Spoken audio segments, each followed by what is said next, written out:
kita namanya teori respon item, seperti yang sudah saya sebutkan dalam pertemuan-pertemuan sebelumnya, bahwa item respon teori atau teori respon item ini sering disebut dengan pendekatan modern, ya.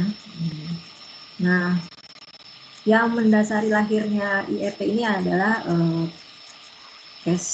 classical test theory, ya, atau teori tes klasik.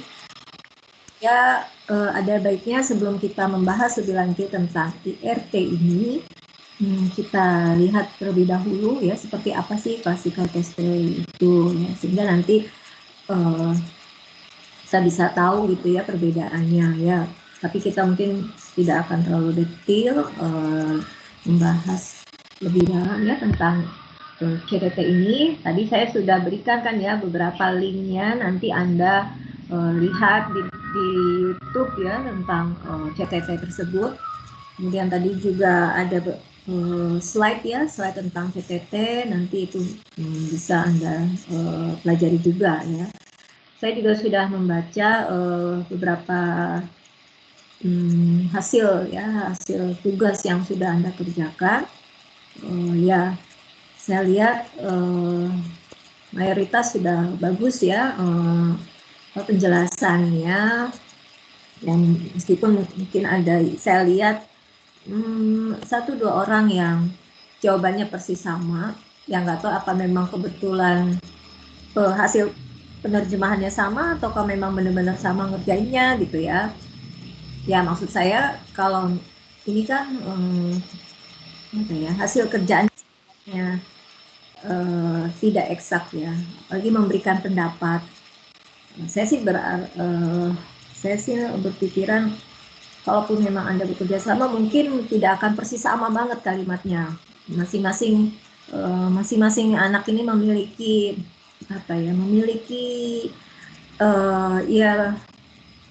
kreasi masing-masing lah untuk dalam memberikan jawaban dan menguraikan gitu ya. Mungkin intinya sih sama, tapi gaya bahasanya itu kalimatnya gitu ya, dari sudut pandang mana dia menjelaskan ini. Kalau saya sih berasumsi nggak akan persis sama, tapi ini saya melihat ada yang benar-benar persis sama. Oke, nggak apa-apa. Ini masih kita belajar ya nanti, tapi kalau ujian jangan sampai ada seperti ini ya. Untuk tugas-tugas berikutnya juga saya harap ya Anda bisa mencoba gitu dengan menguraikan dengan bahasa atau dengan kalimat Anda sendiri ya, walaupun intinya sama.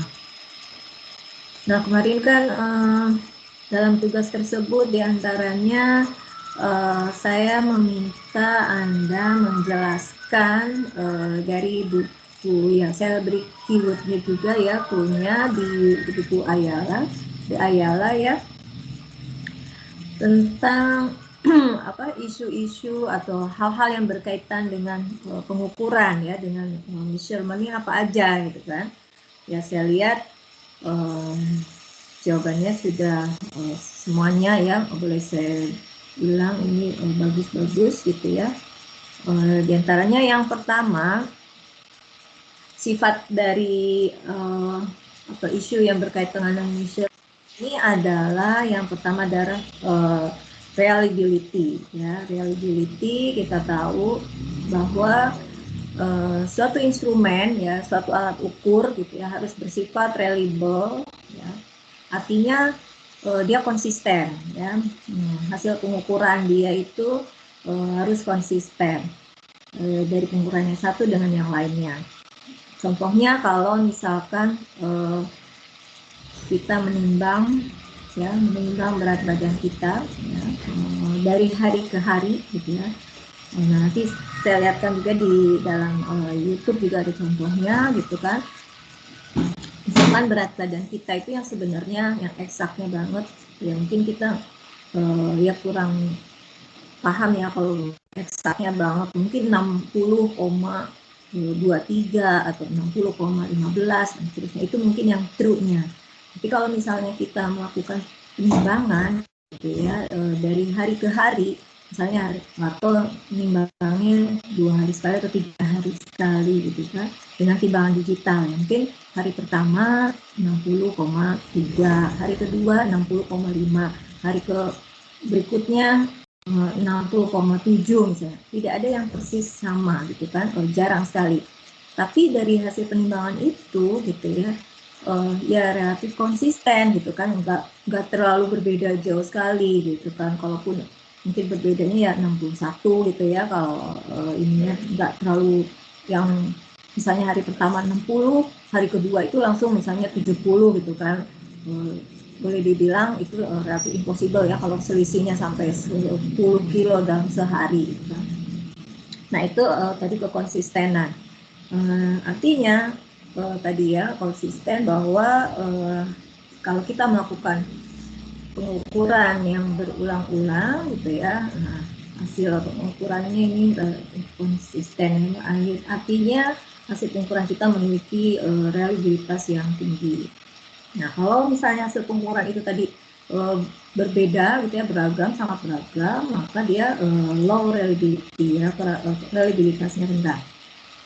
Kemudian isu yang kedua adalah validity. Validity ini adalah bahwa alat ukur yang kita punya, instrumen yang kita punya itu harus bersifat valid, artinya dia mengukur apa yang seharusnya ya, yang apa yang akan menjadi yang teliti ya, bersifat teliti, artinya valid itu bersifat mengukur apa yang sebenarnya ada di dalam objek yang akan kita ukur itu, atau sejauh mana nih, kalau di sini dia mendefinisikan validity adalah sejauh mana ya, atau tingkat keakuratan ya, tingkat keakuratan sejauh mana hasil pengukuran kita ya. Di sini validitas ini adalah ya tingkat apa yang akan kita ukur itu secara aktualnya mewujudkan ya, memanifestasikan dari perubahan laten.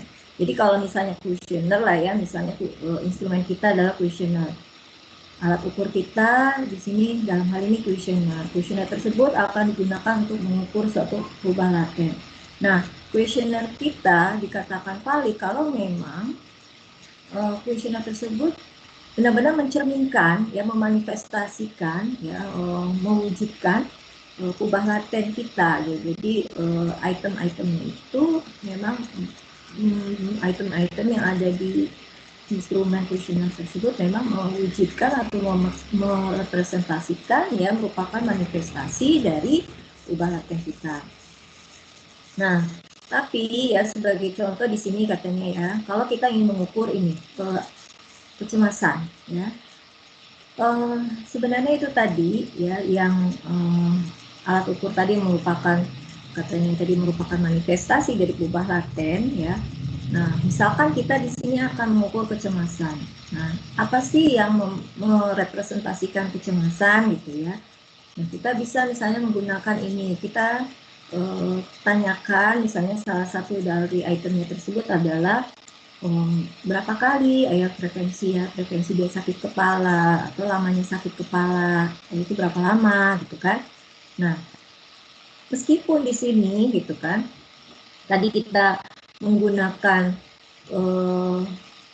perubahan manifestasinya ya, ini indikator itu menanyakan berapa kali dia sakit kepala dan berapa lama dia sakit kepala ya. Kalimat-kalimat itu adalah untuk menghubungkan perubahan laten ansiasi tadi ya, tingkat kekhawatiran tadi, tetapi ini tetap aja kita ini pemilihan tadi yang frekuensi banyaknya sakit kepala dan durasi sakit kepala ini tidak bisa kita katakan bahwa ini merupakan benar ya. Mungkin ya di sini ada kalimat they may not consider this approach to be an accurate ya.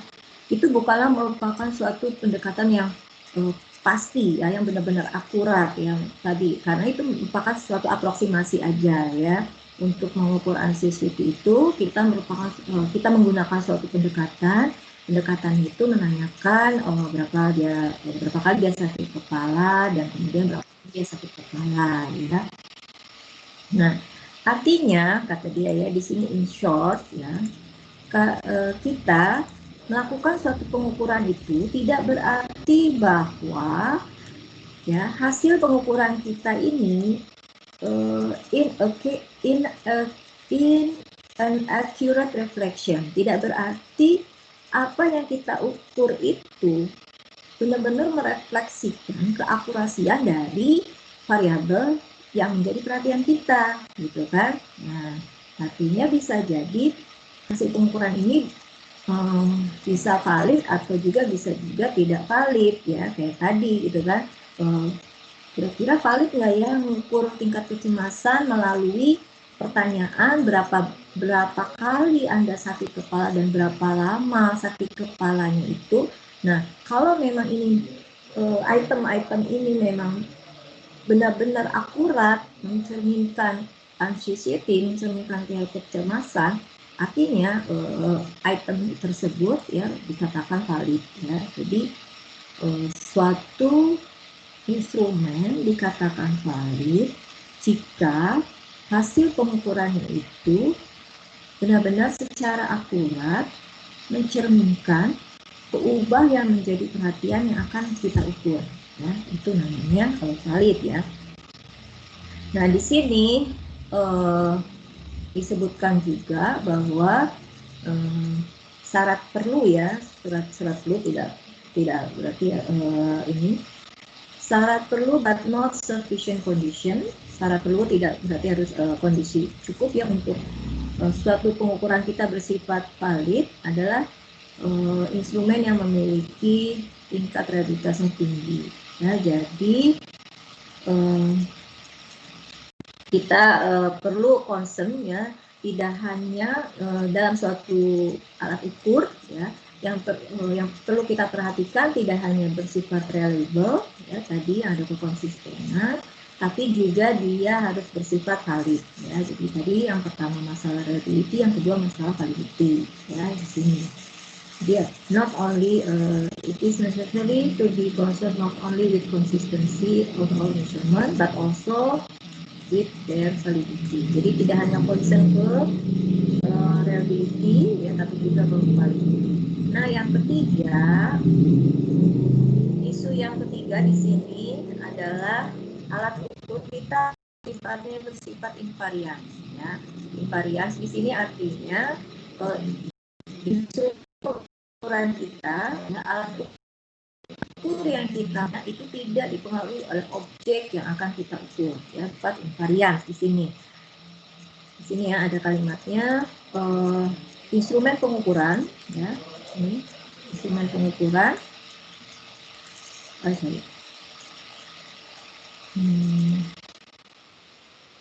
Instrumen pengukuran ya tidak dipengaruhi oleh objek yang akan kita ukur.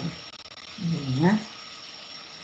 Nah, tadi dikatakan dengan invarian. Contohnya di sini katanya kalau kita akan mengukur dimensi kotak sepatu ya. Nah, kita kotak sepatu panjang, lebar, dan tinggi gitu ya. Kita gunakan ini meteran gitu kan, ada ya meter. Anda tahu kan misalnya yang kuli bangunan gitu ya punya alat ukur meteran bisa ditarik gitu kan. Nah, atau misalnya pakai penggaris lah ya, bisa seperti itu untuk mengukur kotak sepatu gitu ya di sini. Nah, jika kita mengukur ya, if we measure ya, kotak sepatu ini dengan menggunakan meter stick ya ukur, maka instrumen pengukuran tersebut maka ya alat ukur tadi ya, meteran tadi ini tidak dipengaruhi oleh benda atau kotak apapun yang kita ukur, yang akan kita ukur. Jadi tadi kita punyanya kotak sepatu nih, kita mau mengukur panjangnya, lebarnya, tingginya pakai meteran tadi. Nah, alat ini juga bisa kita gunakan juga kalau kita ingin mengukur kotak yang lainnya, misalnya kotak sereal, dia bilang seperti itu. Nah, di situ artinya ya hasilnya ya kalau memang panjangnya 5 cm sebesar itu, ya nanti di kotak yang lain pun ya kalau 5 cm ya sama seperti yang tadi di kotak sepatu tadi. Misalnya kalau di kotak sepatu ini kira-kira panjang segini adalah misalnya 20 cm, nanti ada kotak yang lain pun 20 cm ya besarnya sama, ya invarian. Nah bedakan kalau misalnya kita alat ukurnya nggak pakai meteran tadi, tapi misalnya pakai benang, ya.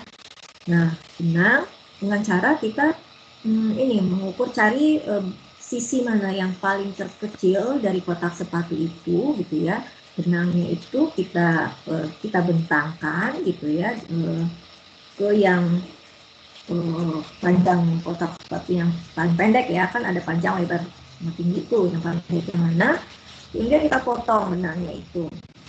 Nah potongan benang tadi yang sama panjangnya dengan dimensi yang terkecil dari kotak sepatu itu kita gunakan untuk mengukur sisi-sisi yang lainnya gitu. Jadi ini misalnya yang terkecil ini cuma 10 cm. Jadi nanti kalau saya ada yang lebih panjang lagi, ya kita jadinya jadi multiply ya, dikalikan. Oh ini berarti 2 kalinya gitu, 2 kalinya tadi yang benang yang dipotong tadi gitu kan. Terus nanti kalau mengukur ada kotak yang lebih panjang lagi atau yang lebih pendek lagi itu kan, jadi kan relatif tidak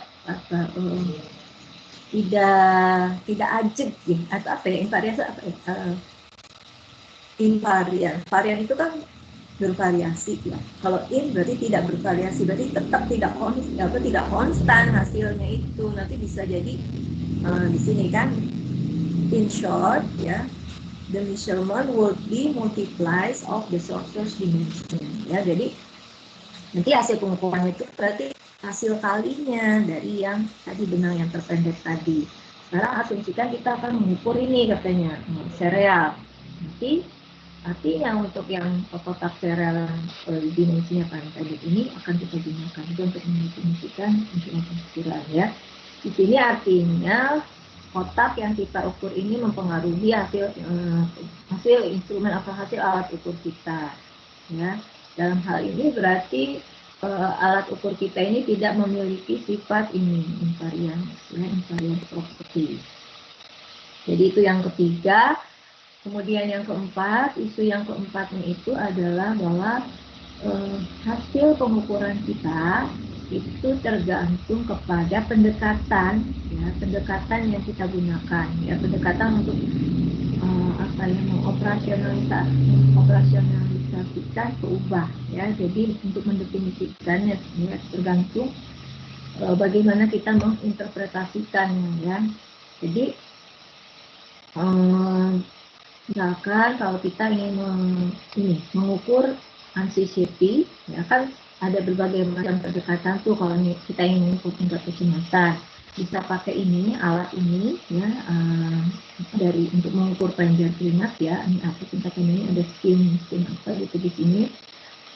Ada ya di halaman sebelumnya bahwa ini adalah suatu alat untuk mengukur aktivitas panjang keringat. Mungkin kalau orang yang emas akan mengeluarkan keringat yang ciri-cirinya itu keringatnya mungkin tidak biasa gitu ya. Kemudian ini bisa juga kita cek pengukuran anxiety tadi kecemasan dengan menanyakan ini durasi sakit kepala, atau bisa juga kita gunakan suatu kuesioner yang melalui pertanyaan-pertanyaan yang mencerminkan kecemasan seseorang ya. Kita trace gitu ya sejumlah pertanyaan di mana pertanyaan tersebut adalah mewakili apakah seseorang memiliki kecemasan yang sangat tinggi atau tidak. Nah di sini artinya pengukuran tersebut memiliki sifat-sifat ya, sifat-sifat yang melekat di dalamnya sehingga akan menghasilkan interpretasi yang akan mempengaruhi bagaimana kita akan untuk menerjemahkan ya, menginterpretasikan hasil dari pengukuran tersebut. Contoh, kalau kita gunakan alat ukurnya itu dengan pertanyaan duration of the text ya, untuk mengukur anxiety ya, berapa kali sakit kepala ya kita gunakan ini ya. Nah, artinya nanti hasil pengukuran kita tidak mungkin negatif, kan? Ya. Jadi kan kita sebenarnya mau mengukur anxiety, ya. Nah, tapi untuk mengukur anxiety itu kita ukurnya melalui durasi atau pertanyaan berapa kali sakit kepala. Nah, dari pengukuran terhadap pengamatan terhadap berapa kali sakit kepala kan nggak mungkin negatif ya.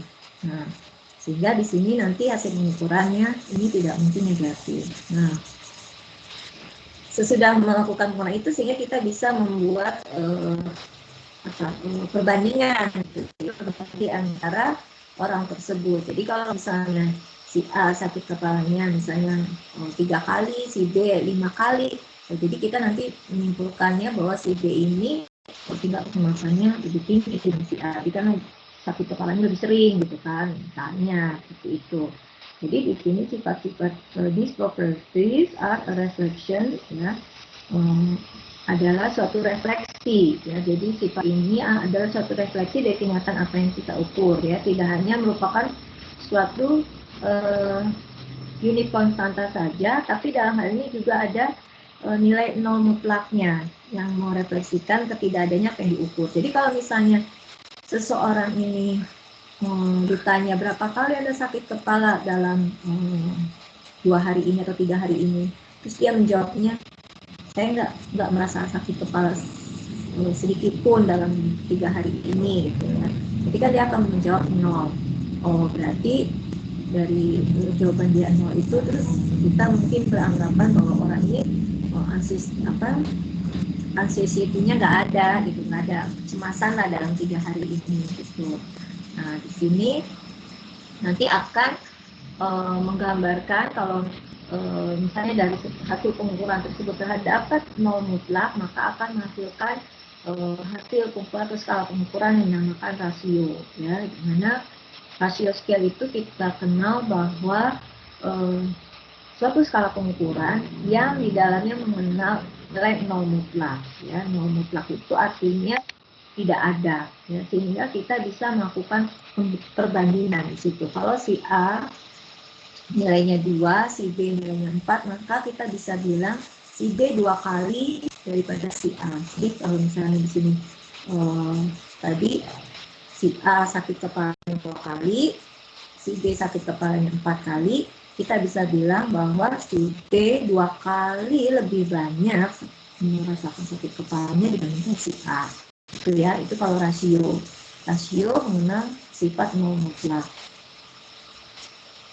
Nol mutlak di sini artinya benar nol itu artinya nggak ada ya. Nanti bedakan dengan yang interval. Nilai nol pada skala interval itu adalah nol yang ditetapkan secara sembarang ya, tapi pengertiannya bukan berarti tidak ada ya.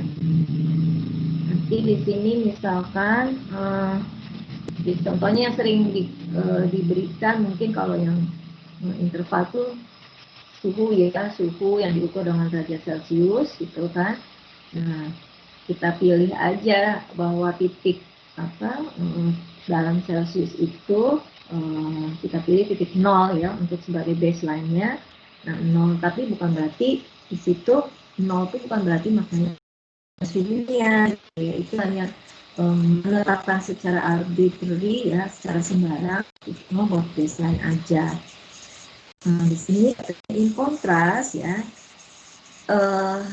sebaliknya jika kita menggunakan alat ukur GSR ya tadi yang untuk mengukur kelenjar keringat, kalau kita gunakan alat ini untuk mengukur kecemasan, maka kita perlu menentukan suatu zero point-nya ya sebagai titik dasarnya. Titik dasar zero point-nya itu di mana? Nah, zero point-nya ya kita misalkan dengan cara mengeluarkan ya, tidak mengikut sertakan ini yang individu-individu yang kulit-kulitnya ini normal ya, yang kelenjar keringatnya tidak terlalu berlebihan gitu kan. Nah, ini dianggap 0 ya, untuk menentukan 0-nya itu yang kriterianya itu gimana. Nah, ini kan ditentukan secara sembarang.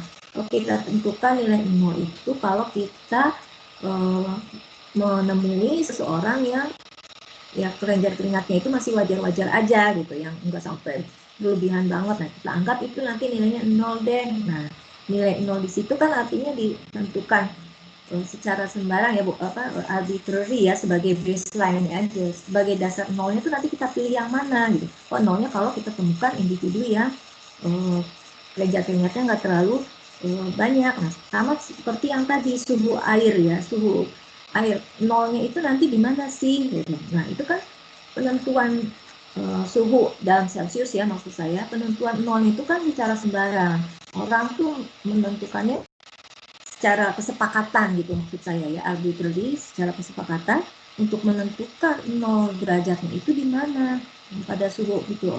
Oh ya, ditentukanlah kesepakatan bahwa 0 derajat itu adalah pada saat air itu membeku menjadi es. Nah, itu kita pilih sebagai nolnya, titik nolnya.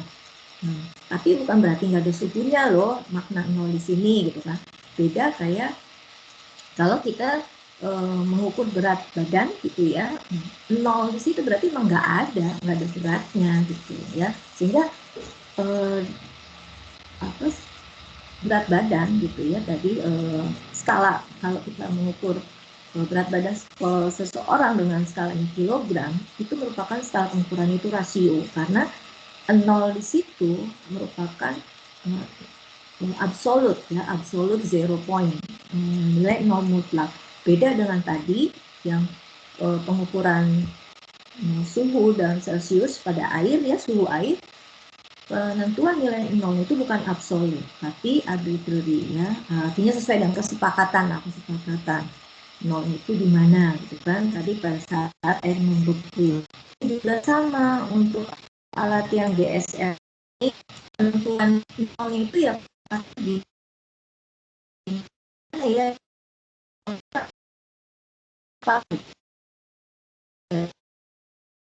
kakak mau ya normal skinnya ya, kulitnya katanya. Artinya dalam hal ini karena nilai 0 itu bukan absolut ya, artinya ya dia sifatnya relatif ya. Nah, ini tadi karena berdasarkan kesepakatan ya, dan nilai nolnya ini di sini bukan berarti, jadi nanti kalau bukan berarti orang itu nggak punya kelenjar keringat gitu kalau nilai nolnya itu ya. Jadi di sini relatif ya, sifatnya ditentukan berdasarkan kesepakatan. Nah, saat pengukurannya seperti itulah yang disebut dengan interval ya, interval scale. Nah, kalau kemudian pendekatan lainnya lagi ya, tadi dengan cara seperti itu ya, begitu kita menggunakan pendekatan yang menggunakan alat ukur GSR, kita menghasilkan skala pengukurannya interval. Begitu kita pakai pengukurannya dengan metode menanyakan duration of head edge, hasil pengukuran kita skala pengukurannya menjadi rasio. Nah, kemudian lain lagi kalau kita mengukur kecemasannya itu dengan memberikan sejumlah pertanyaan kepada responden kita, menanyakannya dalam hal gini, coba misalnya berikan rating ya, misalnya ratingnya ini di sini, apakah ya kamu dalam 3 hari ini misalnya tingkat kecemasannya itu apakah ringan, sedang, atau parah banget gitu. Misalnya kita nanyakannya seperti itu dalam bentuk ordering rating gitu. Nah, kalau kita menanyakannya seperti itu ya, nanti jawabannya juga akan berbentuk rating juga gitu ya, sehingga di situ akan menghasilkan skala ordinal ya di sini kan. Another approach to measuring anxiety bisa juga dengan menanyakan individu untuk merating ya, untuk memberikan peringkat ya dalam tingkat kecemasannya dalam hal keparahannya. Jadi kalau misalnya kita ingin mengukur tingkat kecemasan dia dengan menggunakan pertanyaannya, bagaimana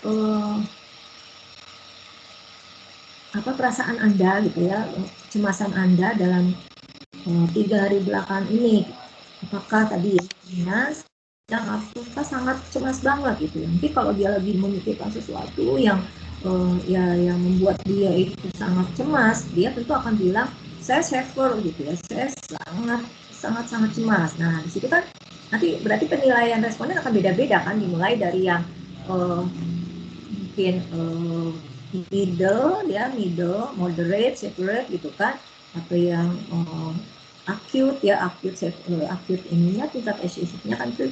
Nah, di situ ada semacam urutan-urutan sehingga akan menghasilkan nanti skala pengukurannya ordinal ya. Nah, beda kalau misalnya kita menanyakan ke orang tersebut, misalnya pertanyaannya itu adalah, kamu lagi perasaanmu sekarang cemas atau enggak, misalnya gitu kan, cuman jawabnya iya atau tidak gitu kan. Dalam 3 hari belakang ini perasaan kamu cemas atau tidak. Nah, kita menggunakan pendekatan pertanyaannya berbeda dengan yang tadi kan. Kalau yang tadi kan nanya tingkat kecemasanmu dalam 3 hari belakang ini gimana, enggak cemas sama sekali, ya biasa-biasa aja, sedang-sedang aja, atau kan sangat cemas sekali. Nah, kita beda cara pendekatan kita mengukurnya, cara menanyakannya dengan yang pertanyaan seperti ini, kamu 3 hari belakang ini cemas nggak? Misalnya gitu kan, jawabannya pasti akan ya atau tidak. Nah, kalau pendekatan yang kita gunakan seperti itu, maka akan melahirkan skala pengukurannya nominal ya. Nah, artinya apa? Tadi kan berbeda-beda ya, tergantung pendekatan yang kita gunakan dalam mengukur tadi keubah yang menjadi perhatian kita. Keubah yang menjadi perhatiannya kan tadi kecemasan. Nah, dapat terlihat berbagai pendekatan ya, ini ibaratnya menggunakan berbagai macam cara ya, alat ukur gitu ya, metode ya, berbagai macam approach pendekatan yang kita gunakan dalam untuk mengukur sesuatu ya yang menjadi perhatian kita, ini akan menghasilkan hasil pengukuran yang berbeda-beda ya. Artinya skala pengukuran ini akan tergantung kepada pendekatan yang kita gunakan ya. Oke, sampai sini bisa dipahami kah? Tadi itu isu mengenai skala pengukuran ya. Kemudian kalau tidak ada saya lanjutkan ke ini classical test theory yang tadi tidak Anda baca-baca juga ya sekilas, dan ini juga sudah Anda jawab. Itu jadi nama lain dari classical test theory ini adalah true score theory ya. Ini bukan berarti kalau ada true berarti ada false gitu ya, bukan berarti seperti itu ya. True di sini ya latennya ya, sebenarnya ini menunjukkan, makanya ada juga yang menunjukkan latent trait teori, ada juga yang mengatakan seperti itu ya. Jadi classical test theory atau true score theory. Nah, CTT di sini mengasumsikan perubahan latennya itu kontinu ya. Jadi baik itu di IRT, baik itu IRT maupun CTT ya di sini. Nah, dia mengasumsikan perubahan latennya itu, perubahan laten hasil pengukuran itu bersifat kontinu. Nah, ini kemarin saya ada membaca hasil tugas seseorang gitu ya, menuliskannya di terus menerus katanya. Jadi saya nggak tahu ini kayaknya menerjemahkan langsung dari Google Translate mungkin ya. Jadi dalam CTT gitu menghasilkan perubahan yang terus menerus, memang betul ini kontinu itu artinya berlanjut ya, terus menerus, tapi maksudnya bukan seperti ini ya. Anda kan tahu ya bedanya perubahan diskret, perubahan kontinu seperti apa. Nah, di IRT maupun CTT ini mengasumsikan bahwa perubahan laten yang diukur itu kita asumsikan tipenya kontinu ya. Nah, kemudian juga IRT fokusnya ke item ya, unit fokusnya. Kalau CTT ini, CTT yang menjadi unit fokusnya itu adalah whole ya, meaningful instrument, jadi keseluruhan ya. Kalau IRT di sini item ya, jadi bedakan, itu udah tahu lah semua ya. Nah, kemudian untuk yang CTT di sini kan dia berdasarkan true score model. Nah, nanti kita lihat ya kenapa dibilang ini true score model ya. Nah, di sini sebenarnya model yang model true score model ini ya, persamaan satu-satu ini, dia ini sebenarnya menghubungkan menghubungkan antara ini I-nya itu kan individu ya. Jadi kalau ada seseorang, skor individu yang ke I, skor yang diamatinya ya. Jadi misalnya skor dia pada instrumen lah ya, skor dia pada instrumen itu berapa ya. Kalau misalnya ini kebetulan tes yang ability gitu, biasanya berapa banyak yang benernya gitu, jawaban yang benernya gitu kan misalnya. Nah ini XI itu merupakan observe skornya ya.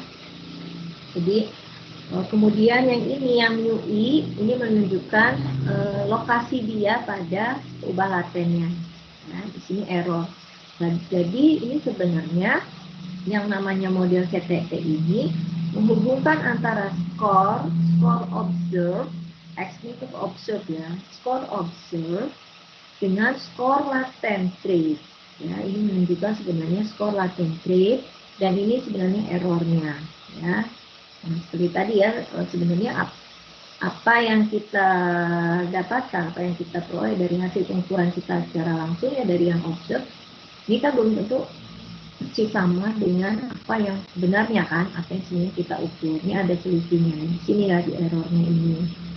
Nah, ini yang dinamakan nilai harapan ini ya. Nanti di sini jadi saya juga sudah membaca beberapa, ada yang menjelaskan pengertian di sini ya. Saya apresiasi ya, bagus ya. Jadi ini terlihat bahwa Anda membaca ini yang saya minta ya. Jadi ini apa sih pengertiannya, di sini ada mu I gitu ya, dan nilai harapan. Nah, kan tadi ini model CTT ini kan menghubungkan yang skor observe dengan skor laten kan, skor laten ini kan skor individu pada perubahan laten ya, ini jadi skor latennya. Nah, jadi untuk memahami model ini ya, model CTT ini, jadi katanya asumsikanlah bahwa kita memberikan memberikan tes ya, atau memberikan instrumen alat ukur ke seseorang gitu ya. Kita berikan misalnya ini tes lah ya, instrumennya itu anggaplah tes, jumlah soal ya, kita berikan ke seseorang itu berulang-ulang gitu ya. Nah, asumsikan kalau misalnya Anda ngikutin tes TOEFL nih ya, tes TOEFL ngikutinnya sampai berkali-kali gitu. Nah, sejumlah ya hingga kali lah, anggaplah seperti itu. Nah, rata-rata dari setiap kali Anda ngikut tes TOEFL dapat tuh skornya berapa gitu kan. Nah, seperti saya udah pernah punya pengalaman seperti itu ya. Saya tuh mau melamar beasiswa gitu kan. Dia standar minimumnya TOEFL-nya tuh harus berapa misalnya. Nah, atau misalnya ikut tes IELTS, ya, itu saya pernah sih kayak gitu beneran. Jadi kalau untuk melamar ini ya, untuk masuk ke perguruan tinggi tertentu, biasanya itu kan ada syarat ya, syarat IELTS-nya itu minimal misalnya 6,5. Nah, saya tuh nggak ikut tes yang pertama, saya belum dapet tuh segitu gitu kan. Ikut lagi, nah itu sama ya, tes TOEFL juga gitu. Kadang kan orang ini yang 550, saya ikut TOEFL bulan ini gitu kan, dapatnya misalnya masih 500, masih belum tuh kan, harusnya 550. Ikut yang kedua 500, ikut yang ketiga. Nah, ini asumsikan seperti itu ya. Jadi asumsikan seseorang diberikan tes berkali-kali, jumlahnya hingga banyak lah misalnya ya, berapa kali, asumsikannya itu infinite ya, tapi sifatnya selain bebas ya, antara tes yang satu dengan tes yang lain, jadi tidak mempengaruhi ini. Dan soalnya pun juga kan kita kan tes TOEFL kan, kalau kita misalnya ikut tes TOEFL yang bulan ke-1 terus kemudian tes TOEFL yang bulan kedua kan belum tentu persis sama juga kan soalnya. Tapi sebenarnya soal tes TOEFL itu sudah dirancang, walaupun itemnya itu beda, tapi tingkat kesulitannya itu sebenarnya tes TOEFL itu ya sudah dirancang sedemikian sehingga relatif sama lah ya, mencerminkan itu dengan tes TOEFL itu. Jadi tapi ya memang nggak dipungkiri sih, bisa jadi ada suatu tes TOEFL yang memang susah banget ya, ada kategorinya juga yang levelnya gitu kan. Kalau kebetulan misalnya bulan ini kita dapat soal-soal tes TOEFL yang nggak terlalu advance gitu ya, bisa jadi kita mungkin bisa dapat skor bisa tinggi gitu kan. Karena kan mereka juga punya ada setnya ya, ada kumpulan soal-soal itu tersebut.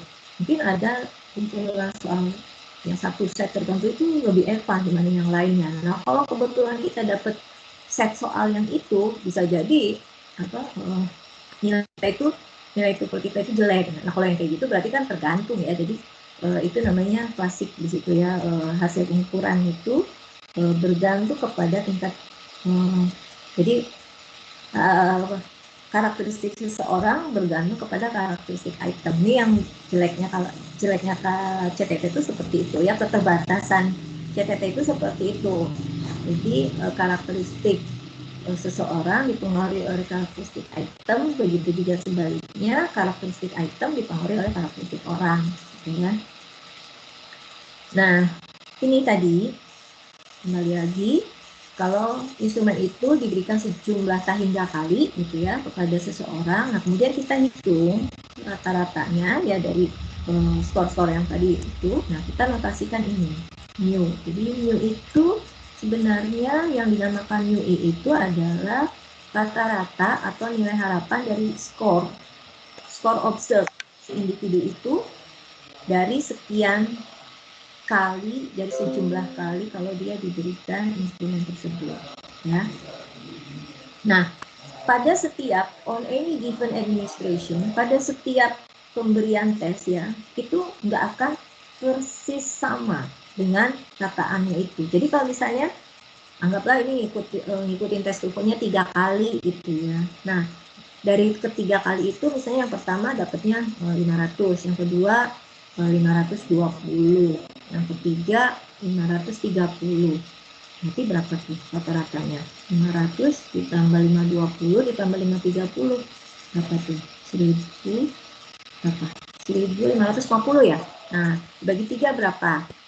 Nah, perhatikan untuk dari setiap ini yang dari 3 kali itu kan ada selisih kan, nggak persis sama dengan sinnya tadi, ya enggak? Ya. Nah, tadi kan yang pertama 500, tadi rata-ratanya berarti berapa tuh? Kalau 1550 dibagi 3 berapa?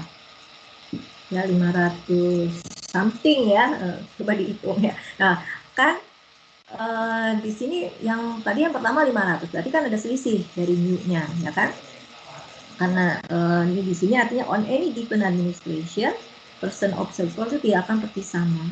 Ya, perbedaan itulah yang disebut dengan error. Ya. Nah, ini errornya. Jadi ini skor error, ini tadi apa? Skor laten, ini skor yang observe ya, yang berubah yang bisa diamati langsung. Ini model ini disebut juga dengan true score model. Ya.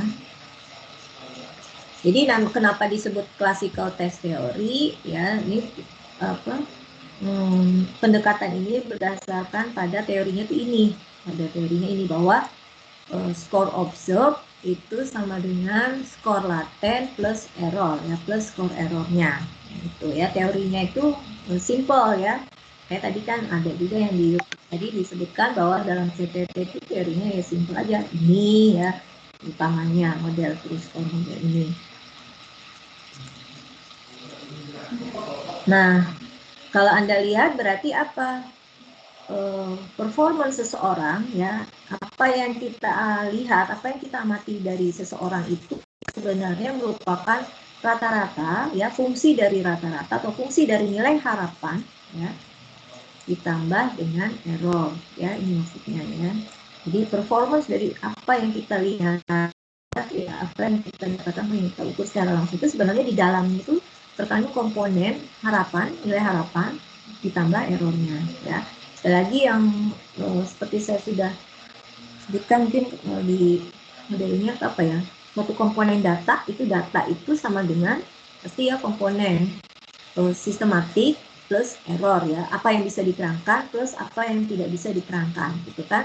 Nah, ini yang prinsipnya sama, ini score observe gitu ya, merupakan fungsi dari apa yang diharapkan ya, plus error. Nah, jika skor error ini ya, ini kan komponen acaknya ya, jadi ini data, ya apa yang kita amati, ini komponen sistematik, ini komponen acak, ya, biasanya seperti itu. Nah, ini komponen acak ini, jika misalkan skor error ini kita pandang sebagai acak, ya, dan ini tadi mu ini merupakan rata-rata lah ya, rata-rata tadi ya, it follows that the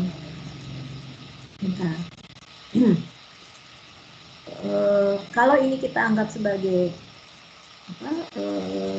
skor error ini kita anggap sebagai acak ya, dan ini adalah mu-nya, maka di sini ini kan konstan ya. Kalau konstan di sini ya rata-rata daripada, ya kan kita mengharapkannya kan apa yang kita amati, observe itu kan mencerminkan atau persis dengan apa yang menjadi harapan kita gitu kan. Pinginnya kan kita pinginnya kondisinya tuh XI benar-benar persis sama dengan MUI gitu kan.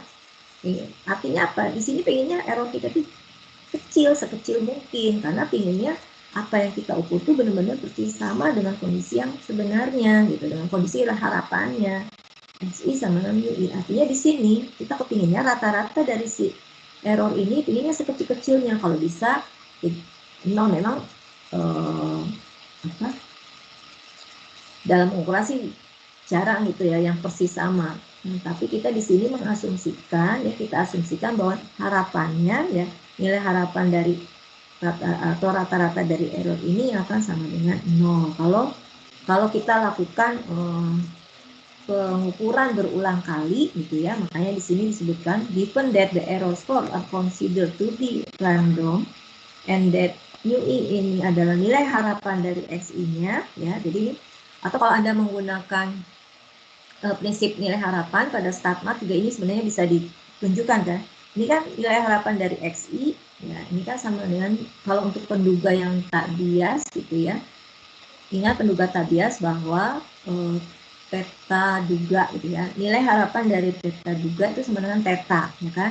Artinya nilai harapan dari apa yang kita duga itu persis sama dengan apa yang kita ukur ya. Itu prinsip tak bias ya dalam StatMat. Expectation dari theta duga itu sama dengan theta.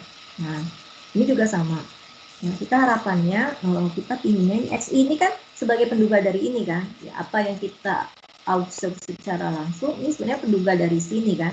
Nah, kita pengennya nilai harapan XI ini persis sama dengan ini, sama dengan mu-nya. Artinya apa kalau gitu ya, di sini berarti sama dengan 0 harapannya ya. Nah, di sini makanya then it follows that the mean error is 0 ya. Artinya ini kalau kita ambil semua nilai harapannya ya berarti nilai harapan error ini akan sama dengan 0. Oke ya. Oke. Kemudian ini tadi sebenarnya kalau secara prinsip statistika ini sebenarnya seperti ini ya. XI sama MUI plus TI ya. Itu nilai harapannya. Tadi penjelasannya seperti itu.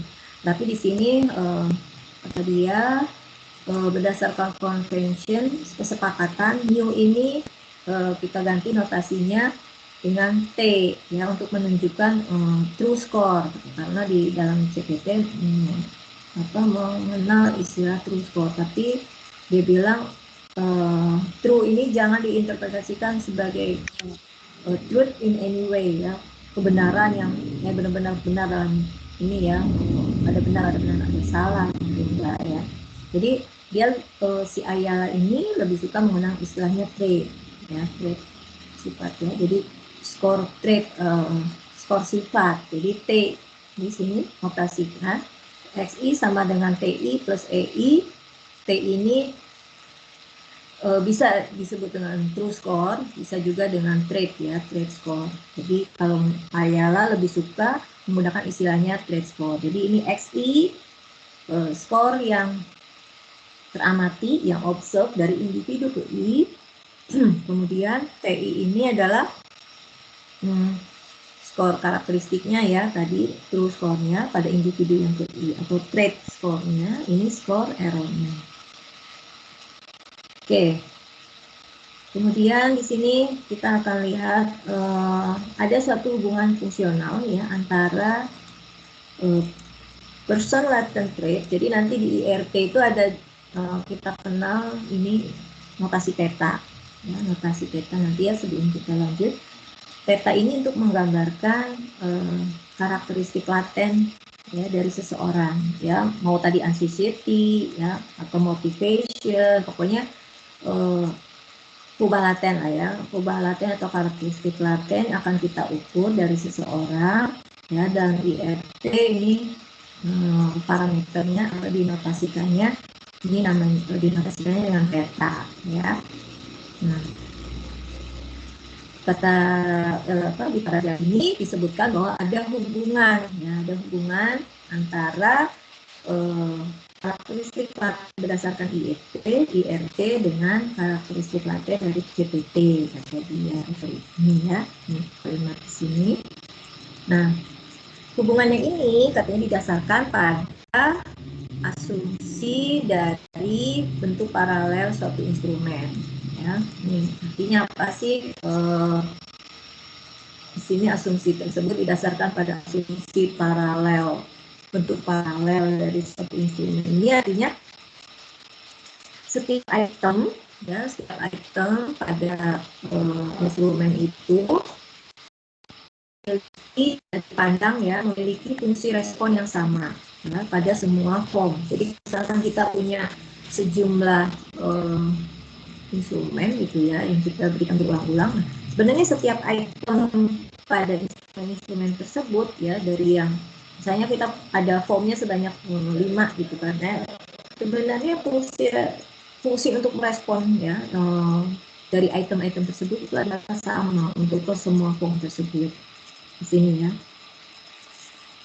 Nah, ini asumsikan katanya menurut si Lord dan Novick ini, asumsikan kalau kita memberikan tadi ya, memberikan sejumlah instrumen ya secara paralel ya, berulang kali di administer, artinya kita memberikan an infinite number of independent parallel forms ya, jadi sejumlah beberapa kali gitu ya dari instrumen itu pada seseorang. Nah, maka katanya ya proporsi yang diharapkan ya dari ini satu ini maksudnya kalau dia menjawab benar ya, menjawab iya di sini notasikan dengan 1.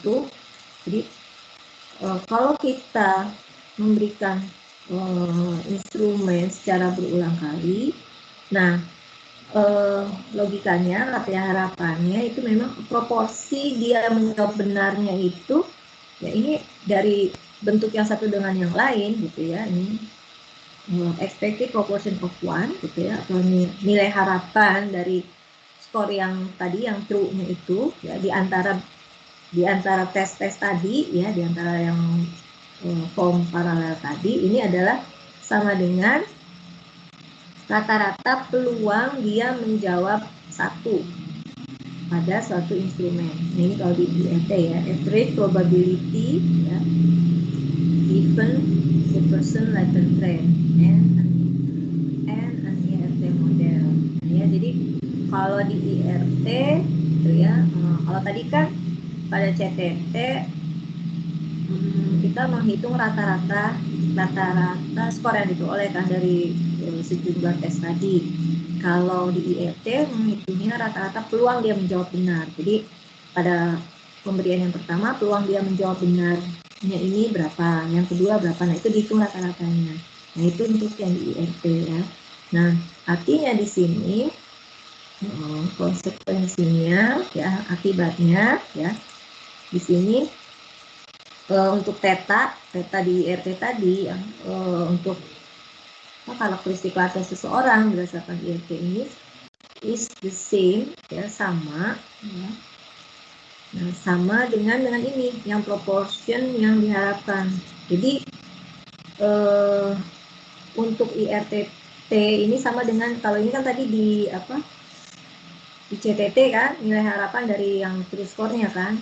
Nah, ini sama aja berarti, kecuali kalau ada perbedaan dalam skala pengukurannya ya. Jadi perbedaannya tadi dalam mengukur karakteristik laten seseorang ya berdasarkan IRT dan berdasarkan CTT Kalau berdasarkan CTT tadi kita cari rata-ratanya, ya rata-rata dari nilai yang diamati tadi ya, skor yang diamati tadi ya berapa. Kemudian kalau di IRT ya rata-rata dari peluang ya, rata-rata dari peluangnya.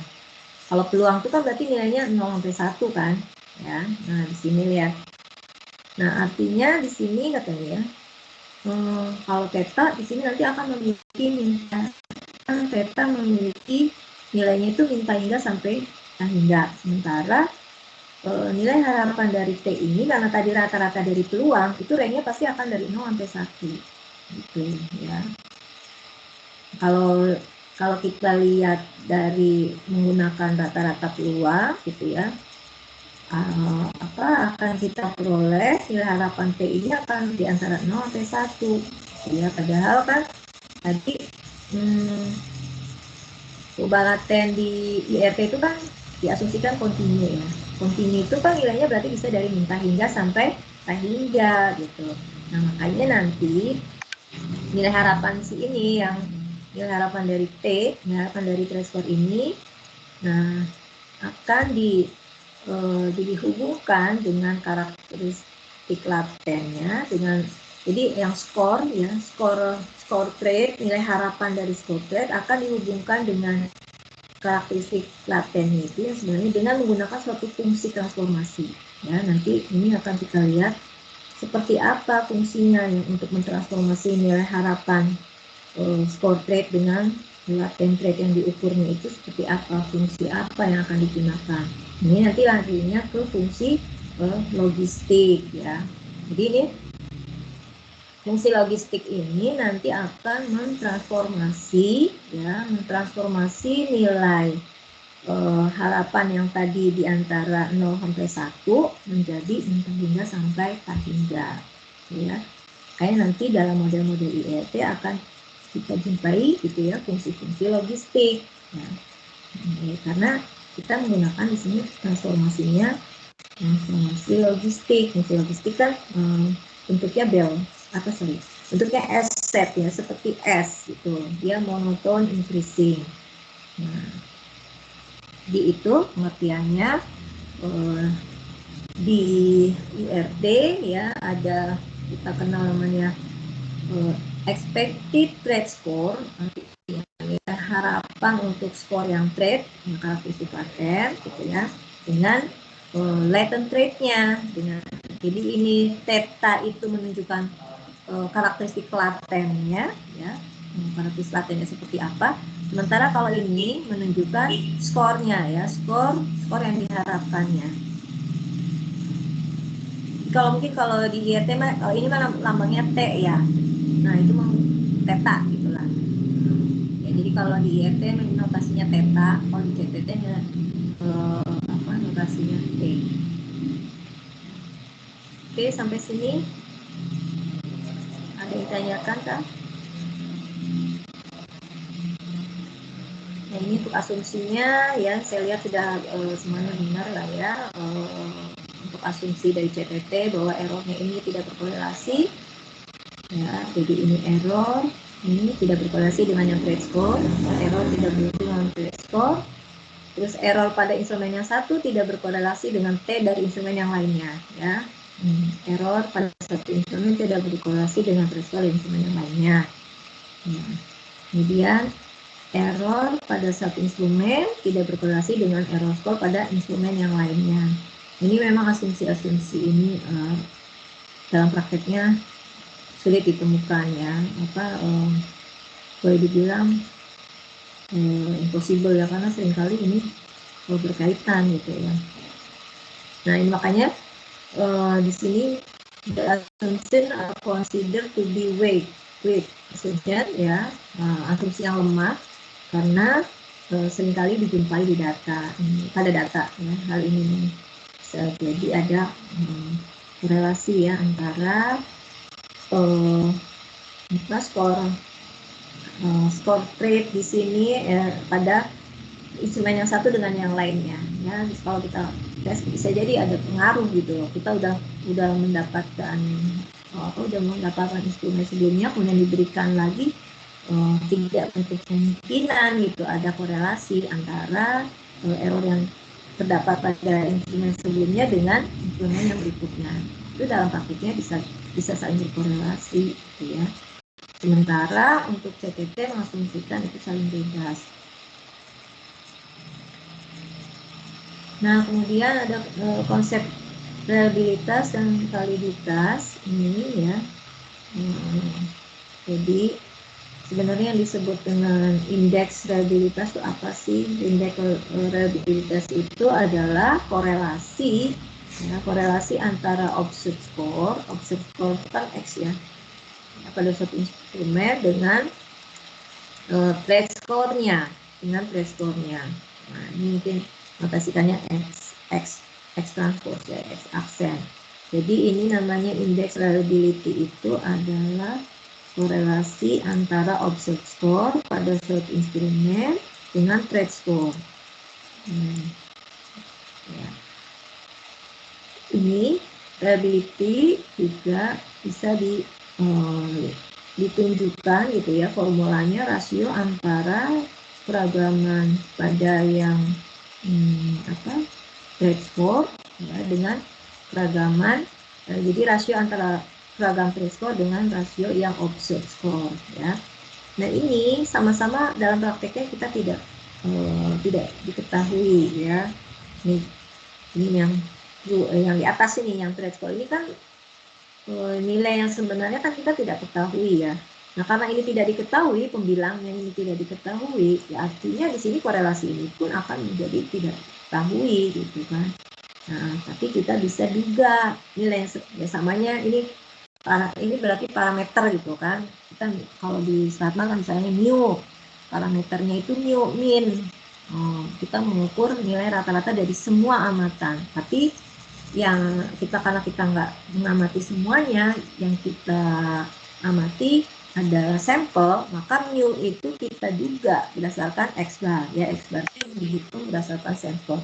Ini juga sama, ini nilai ini indeks reliabilitas ini merupakan parameternya. Nah kita duga reliabilitas ini menggunakan metode ini ya. Jadi kita bisa mendapatkan penduga dari indeks reliabilitas suatu instrumen dengan menggunakan metode ini KR20, KR21 atau precision alpha. Nah, nanti ini bisa dilihat di slide yang tadi di link itu juga ada ya, nanti dilihat, baca formulanya. Nah, kemudian ini kalau kita mau menduga ragam galat gitu ya, nah ini bisa juga ya, an assessment of the variance of errors of measurement in any set ya, bisa diperoleh dengan distribusi ini ke persamaan 1, 3. Nanti jadi diperoleh ini nih, nah sama aja ya. Nah di sini sigma kuadrat E inilah yang disebut dengan standar error of measurement ya. Jadi apa sih standar error of measurement ini? Standar error of measurement ini sebenarnya ukuran reliabilitas tadi, ukuran konsistenan suatu alat ukur. Nah ini ya, jadi ini merupakan standar error ya, standar error dari pengukuran ya. Standar error itu apa sih? Ukuran keragaman kan, ukuran keragaman dari hasil pengukuran kita. Standar deviasi dari jala pengukuran ya, ini sebagai ukuran konsistenan. Oke. Kemudian kalau kita lihat juga ya, persamaan tadi ya, yang persamaan 1 dan 1 2 yang XI sama dengan TI plus EI, yaitu tergantung kepada dua besaran yang tidak diketahui, yaitu tadi di sisi kanan ada TI dan juga ada EI ya, ada trade score dan juga ada error score. Nah, itu kedua-duanya tidak diketahui, sehingga artinya apa? Karena kedua-duanya itu tidak diketahui ya, maka kita tidak bisa membuktikan ya dari data, menguji kecocokan gitu ya berdasarkan data. Jadi Beda halnya dengan di IRT nanti. Jadi IRT itu ya analog dengan model regresi lah ya. Nah, misalkan Anda punya data sampel nih, punya data sampel, terus Anda ingin memodelkan dari data yang Anda punya itu, ubah-ubah yang Anda punya pada data tersebut. Misalnya Anda punya Y, X1, X2. Nah, Anda akan memodelkan hubungan antara Y dengan X1 dan X2 itu, Anda pilih menggunakan model regresi linear berganda. Yaitu Anda menetapkan nih, modelnya Y sama dengan beta 0 plus beta 1X plus beta 2 gitu ya, beta 2X2 gitu kan. Nah, terus kemudian Anda cek kan, sudah Anda dapatkan tuh beta 1, beta 2, beta 0-nya berapa, terus Anda uji kelayakannya kan, lihat dari analisis ininya lah, sisaannya gitu kan. Artinya dalam hal ini nanti Anda bisa lihat, kira-kira model yang tadi Anda pilih itu udah fit atau belum dengan data yang kita punya. Artinya di situ kita bisa mengevaluasi kan, bisa mengevaluasi kecocokan model yang sudah ditetapkan tadi dengan data yang kita punya, udah cocok atau belum gitu kan. Nah, di IRT itu bisa seperti itu gitu ya. IRT kan punya model-model tuh.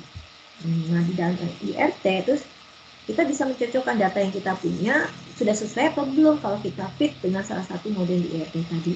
Nah, kalau di CTT nggak ada tuh prosedur seperti itu. Jadi kita punya data nih yang kita pilih modelnya itu dan pasti X sama dengan T plus EI. Tapi kita nggak tahu sebenarnya data yang kita punya itu memenuhi atau enggak ya, cocok atau enggak ya kalau kita modelkan dengan modelnya tadi XI sama dengan TI plus EI. Nah, kita asumsikan aja model itu tuh benar deh untuk segala macam kondisi. Nah, itulah. Jadi bedanya ya di CTT dengan IRT tadi.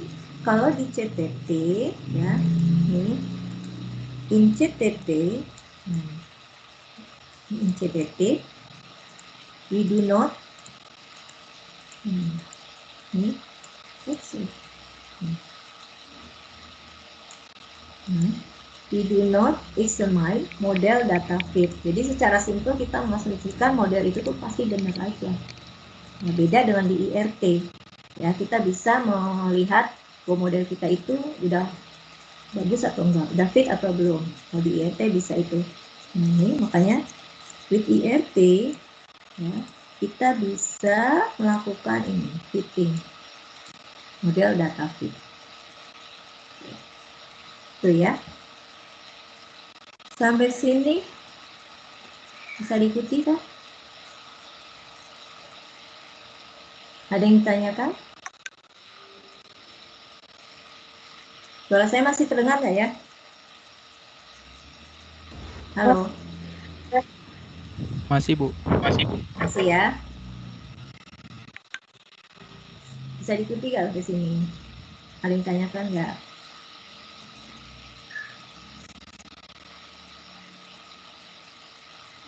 Nggak ada? Belum ada, Bu.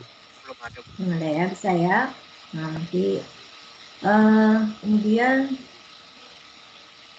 kemarin ini saya minta Anda udah coba-coba download belum itu ya?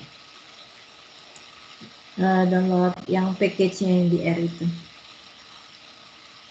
Banyak yang masalah, Bu. Gagal ya? Nanti dicoba lagi ya. Itu mungkin R-nya itu versinya mungkin harus diturunin deh. Coba lihat. Soalnya itu kayaknya di yang lama di package-nya. Udah nggak di ini lagi di package yang baru. Ada yang bisa nggak? Yang bisa siapa? Saya bisa, Bu. Saya bisa. Mari Saya bisa. bisa, Bu. Nah, nanti yang nggak bisa, tolong tanya ke yang bisa. Versi R-nya itu versi R berapa? Ya, bisa jadi itu mungkin nggak kompatibel lagi di R yang terbaru. Nah, ya, jadi itu nanti dicoba lagi yang belum install R-nya ya. Terus tadi tolong untuk yang CTT itu dilihat lagi yang dari yang file yang tadi yang saya kirimkan linknya, bukan CTT itu ada formula-formula bagaimana menduga reliabilitas, itu kan ada macam-macam berbagai jenis reliabilitas, itu nanti bisa Anda pelajari ya. Kalau tidak ada ya saya nanti mungkin akan lanjut ke IRT untuk depannya ya. Oke, cukup ya sampai sini, tidak ada yang ditanyakan. Saya akhiri perkuliahan pada hari ini. Nanti saya akan coba buatkan ini ya, untuk yang R-nya nanti tugasnya ya, biar Anda coba-coba sendirilah. Masih gampang gitu ya, makanya diikuti aja perintah-perintahnya di situ. Oke, terima kasih atas perhatiannya. Semoga semuanya selalu sehat. Assalamualaikum warahmatullahi wabarakatuh. Waalaikumsalam warahmatullahi wabarakatuh. Terima kasih, Bu. Nah.